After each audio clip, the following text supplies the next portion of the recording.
Halloween, a time of sugary cheer and innocent merrymaking for the young children, and a time of insubordinate escapades for those mischievous adolescents. Well, at least that's how things work up there in America land.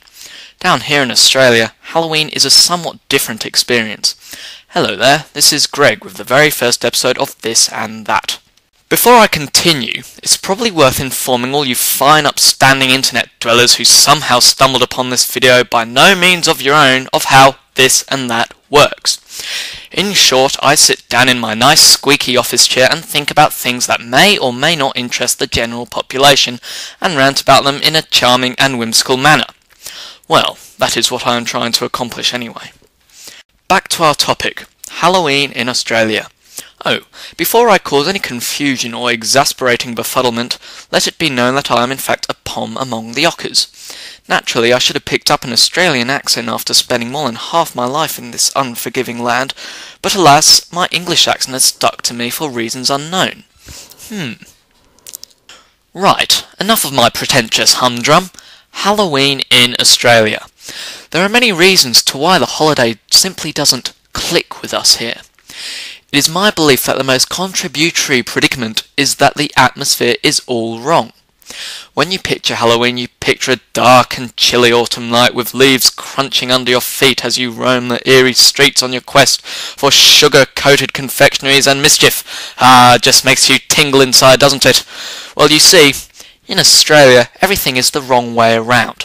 Our spooky Halloween spectacle is an often unsuitably warm sunny evening with the cheeping birds cheeping their cheery cheeps and the smell of pollen in the air.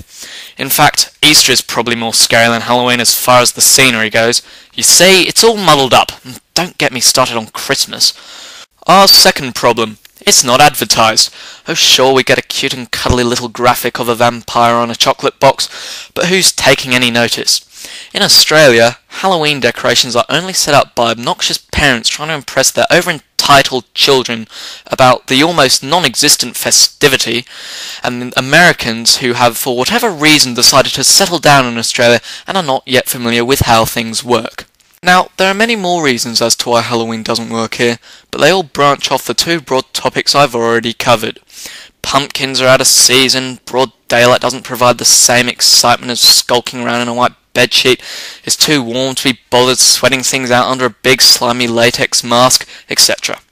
How does Greg spend his Halloween, you ask?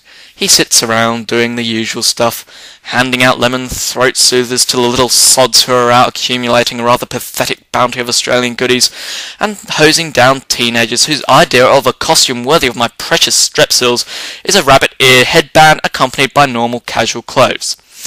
I think that'll do for tonight. Thanks for listening, and I hope to speak to you all again very soon.